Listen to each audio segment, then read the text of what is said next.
क्योंकि फिर आपको झटके लगने लग जाएंगे। संत दुखाए मैं दुखी, मेरा आपा भी दुख होए। परमात्मा कहते हैं मेरे कबीर कहे मेरे भक्त को दुख ना दियो कोई, मेरा भक्त दुखाए मैं दुखी, मेरा आपा भी दुख होई। तो हम आज उसी स्थिति में आ चुके हैं। हम बुराई करते आगा पीछा नहीं देखते, हम उसके पाप की तरफ कभी नहीं देखते, इसका परिणाम नहीं देखते। इस तत्व ज्ञान से हमें परिणाम नजर आएगा, स्पष्ट नजर आएगा, हम दूर हो जाएंगे। अब जैसे हमें पता चला है कि ये क्यों हम दुखी हुए, हमारे ऊपर ये कहर क्यों टूटे, किसी के कोड लग रहा है, किसी की कैंसर होगी, कोई अंधा हो गया, किसी का हाथ कट गया, किसी का बेटा मर गया, किसी को बहुत ज्यादा जबरदस्त हानि होगी, वित्तीय हानि होगी, किसी की भैंस मर गई, किसी के बिजनेस में घाटा हो गया। तो फिर आपके तत्व ज्ञान से पता चलेगा कि मेरे ही पाप कर्मों का, दुष्कर्मों का परिणाम है ये। अब वो जो धन 2 नंबर का जोड़ा था गलत काम करके, बुराई करके, वो पाप तो आपके पास जो के तो जमा है, लेकिन वो धन नहीं रहा। या तो कोई पुत्र बीमार हो गया, या कोई भैंस मर गई, कोई संपत्ति हानि होगी, किसी ने 10-20 लाख रुपये ले लिए, दिए नहीं, मुकदमे चले। तो फिर हम इतने डरेंगे कि जो आपत्ति मेरे ऊपर आई है मेरे पाप कर्मों से आई है, तो फिर उस आपत्ति को हम फिर दोबारा ग्रहण नहीं कर सकते, कभी भी नहीं कर सकते। और फिर परमात्मा हमें पग पग पर साथ देगा, हमारा सहयोग देगा, शुभ कर्मों का फल मिलने लग जाएगा, और फिर हम किसी का कभी बुरा नहीं कर सकते। अब तो ना बाप ने, ना तो बेटे न बाप की चिंता रही, माता पिता की तरफ कोई ध्यान नहीं है। वहां ये दास जेल में था, वहां एक तो एक नया कुबाड़ी, वहां देखे कुबाड़िया कुकर्मी लोग, अच्छे भी फंस रहे थे, न जो गलती जिनकी कोई त्रुटि नहीं वैसे वो भी थे, कुछ निर्दोष भी फंसा रखे थे किसी अन्य कारणों से। तो एक ऐसा भी मिला, उसने अपने बाप का कत्ल कर रखा था। तो उसे पूछा भाई तने ऐसी गलती क्यों करी, बाप के तो नहीं करना चाहिए था। तो उसी के गांव का और था वहां बंद, वो कहने लगा जी इसने, इसके पिताजी की पेंशन आवती, ये 2 भाई हैं, तो इन्होंने इसका बाटा माँ आगी और बड्डे का बाटा बाबू पिताजी आगे, इन माँ बाबुओं को बांट लिया नारा नारा। अब वह पेंशन आवे थी, तो पेंशन बुढ़ा ने बोला मैं तो भाई जिसमें रोटी खाऊंगा उसने दूंगा, तेरे को क्यों दूं जब तू मेरी सेवा नहीं कर रहा। तो इन्होंने बोला मुझे आधी तनख्वाह दे, पेंशन दे। तो उस बुढ़े ने ना दी उसको, तो उठा कर लठ मारा सर में, बुढ़ा मर गया।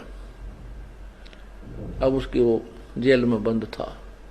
तो पुण्यात्मा ऐसा जुल्म हो गया। माँ बाप ना हम कितना, माता पिता हमें कितने प्यार से पालते हैं। आज जो छोटे छोटे जवान बच्चे हैं उनके पास पुत्र हैं, पुत्रियां हैं, वो कितना सीने से लगाए फिरते हैं, कंधे पर बैठाते हैं, सिर पर बैठाते हैं, चूमते हैं। वो लाड करते करते पेशाब भी कर दे, सारे कपड़ों में कर दे काम, और फिर भी बुरे नहीं लगते। और जब वृद्ध हो जाते हैं, जब वो बड़े हो जाते हैं, उनका विवाह हो जाता है, और फिर वो माँ बाप उनको अच्छे क्यों नहीं लगते, उनकी सेवा करने में उनको इंटरेस्ट क्यों नहीं है। इसका कारण ये है, ये नहीं हो सकता, क्योंकि इसका कारण है कि बुढ़े ने भक्ति ना करी। उस जब वो युवा था उन बालका के लालन पालन में उनको सेठ बनाने में लगा रहा, भक्ति करी नहीं। और भक्तिहीन प्राणी का कितना ठिकाना नहीं।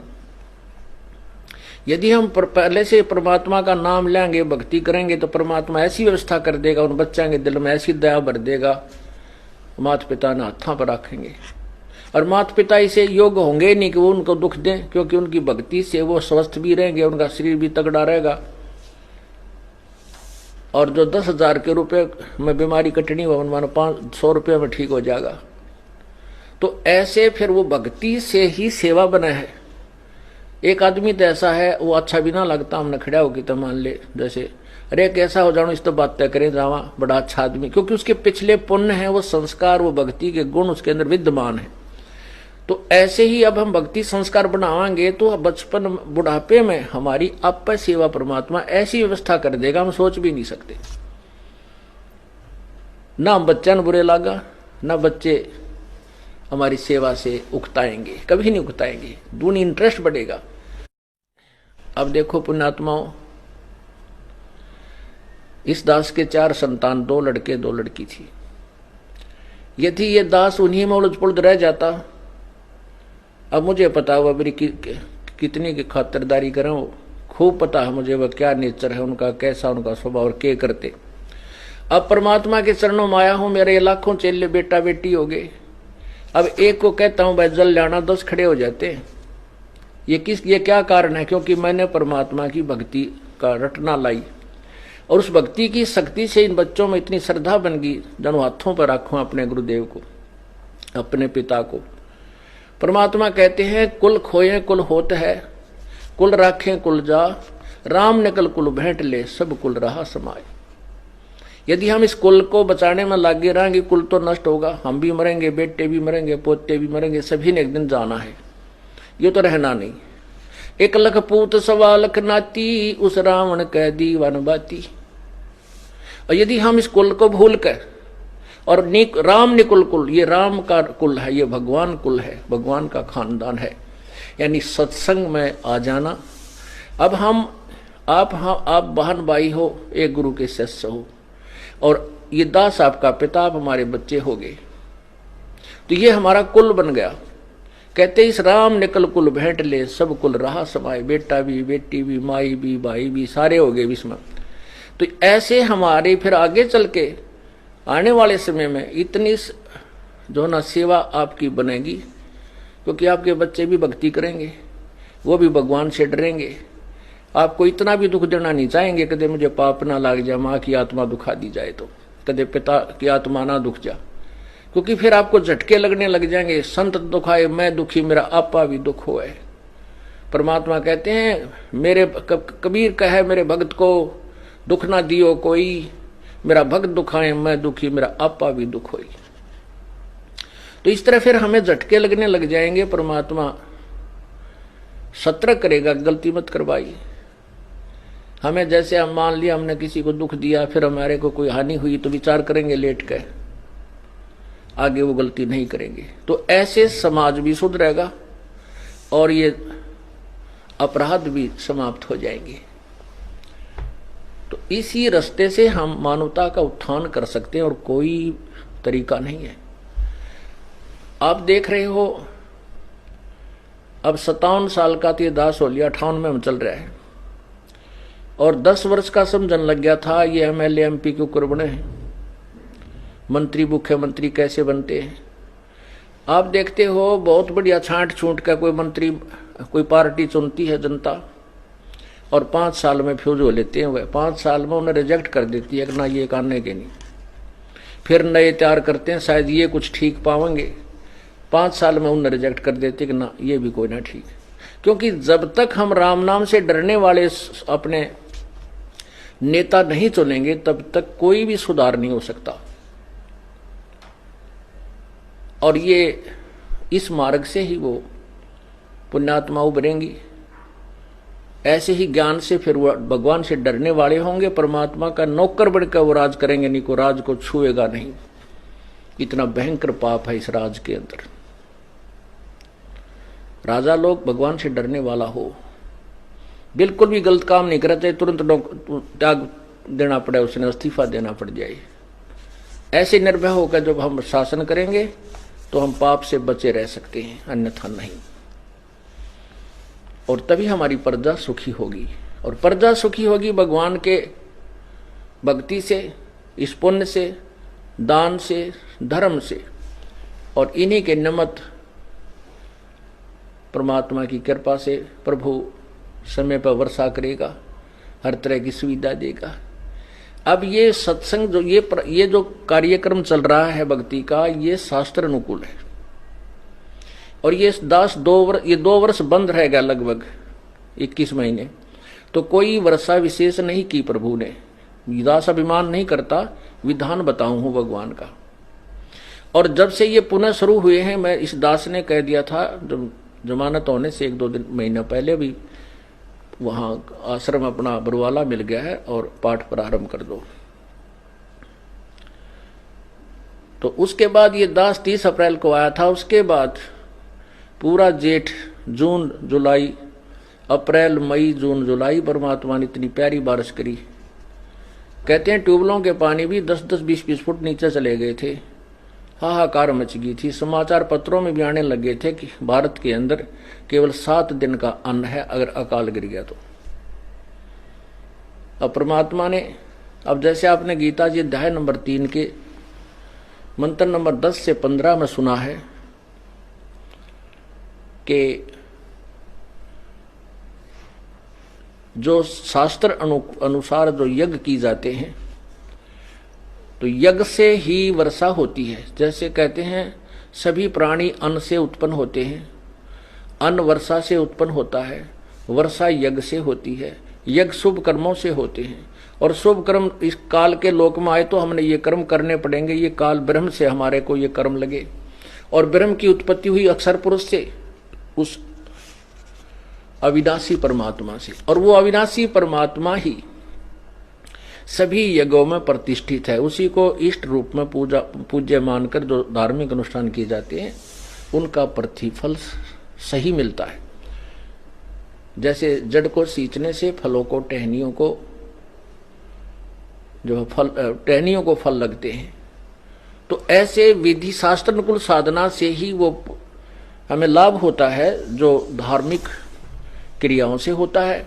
तो वो एक इस स्थान के अतिरिक्त कहीं भी धार्मिक क्रिया नहीं हो रही, शास्त्र अनुकूल नहीं है। कर रहे हैं बेचारे उद्देश्य। आपने कल गीता जी में सुना था कि कोई तो ऐसे साधना कर रहा है, कोई ऐसे कर रहा है, और वो सभी इसको मोक्ष मार्ग ही मानकर कर रहे हैं, लेकिन वो शास्त्र विरुद्ध होने से व्यर्थ है।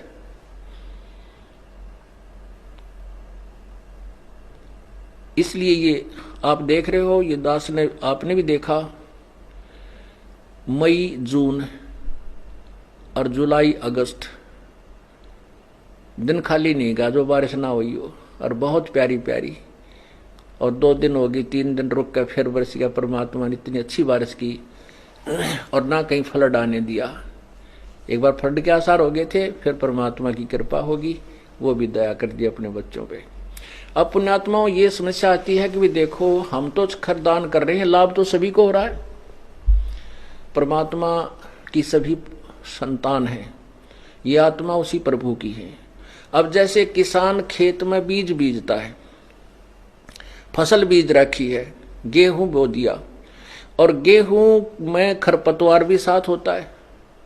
अब उस पानी डाला जाता है, खाद डाला जाता है, वो एक एक पौधे को नहीं डालता किसान, वो पूरे ही एकड़ में डाल देता है। एकड़ में सिंचाई करता है, किले एकड़ों के एकड़ों में। तो उसमें क्या होता है कि वो साथ में खरपतवार भी उभरता है, वो भी बड़ा होगा, और वो बल्कि उस पौधे गेहूं से भी अच्छा हो जाता है। जैसे आपने देखा होगा गेहूं जैसा ही एक और पौधा होता है गेहूं की फसल में, उसको जई भी बोल देते हैं। तो वो पौधा बिल्कुल मिलता जुलते, उसके पत्ते सेम टू सेम। उसका कब पता लगता है ये खरपतवार है या गेहूं है? जब बाल आवे, जब उस पर फल परिपक्व होता है, उस पर बाली आती है, जब उसको पहचान होती है कि ये गेहूं है और ये खरपतवार है। उसकी बाली में उसके परिणाम मंत्र होता है। अब जैसे परमात्मा सब जगह वर्षा करता है अपने, क्योंकि वहां उसके बच्चे हैं, उसकी आत्माएं हैं। कोई नगर खाली नहीं, आज कोई गांव खाली नहीं, खासकर हिंदुस्तान में तो विशेषकर हरियाणा और पंजाब, राजस्थान, हिमाचल प्रदेश, महाराष्ट्र, आंध्र प्रदेश, बहुत इधर उधर सभी इसके बच्चे जो उपदेशी हो चुके हैं। तो ये परमात्मा, अब जैसे किसान जब देखता है कि गेहूं के अंदर, और वो जो खरपतवार होता है ना, वो गेहूं से भी बढ़िया स्वस्थ पौधा होता है, ऐसे काले पत्ते बहुत सुंदर हरे हरे, और उससे कुछ लंबा भी हो जाता है। और जब उसका फल आता है, जब किसान माथे माथ मारता है, यो खरपतवार है, उसने पकड़ कर चोटी में तो बाहर काट के फेंक देता है। अब उसको आगे चल के जब आज हम भक्ति कर रहे हैं और हमें भी परमात्मा सुविधा दे रहा है, वर्षा कर रहा है, किसान फल फूल रहे हैं, किसान फल फूल रहे हैं, तो सारा समाज ही फल फूल रहा है, सभी को लाभ हो रहा है। फसल जो है ना, हर तरह की हमें वस्तु उपलब्ध हो जाती है। अन्न ही नहीं मिलेगा तो फिर हम यहाँ कार कोठी कति अच्छी नहीं लगेंगी। ना ये हेलीकॉप्टर सुहावेंगे, जरूरत ये ना मिली है। सबसे पहले तो अन्न चाहिए इस प्राणी को, चाहे झोपड़ी में रहना पड़ जाए। तो इसी प्रकार जब आज दूसरे लोग भी इस वर्षा होने से जो नाम नहीं ले रहे, उनके भी ठाठुम ठाठ हो जाएंगे, वो तो है उनके पूर्व जन्म के, और उनके भी कोठीकार हो जाएंगे, और भगत से भी ज्यादा वो फलते फूलते नजर आएंगे। लेकिन भगवान के दरबार में जो परिणाम, वो परमात्मा तो बाल देखेगा, वो परिणाम देखेगा, रिजल्ट देखेगा, वो भक्ति देखेगा। और वो जो खरपतवार हैं, यहाँ चाहिए वो बहुत अच्छे दिखे थे, तो उन प्राणियों को तो नरक में डाल देगा और आपको अलग रखेगा। जैसे किसान खरपतवार को अलग पटक देता है और गेहूं को भिन्न कर लेता है, ऐसा फिर आगे चलकर आपको इसका लाभ मिलेगा।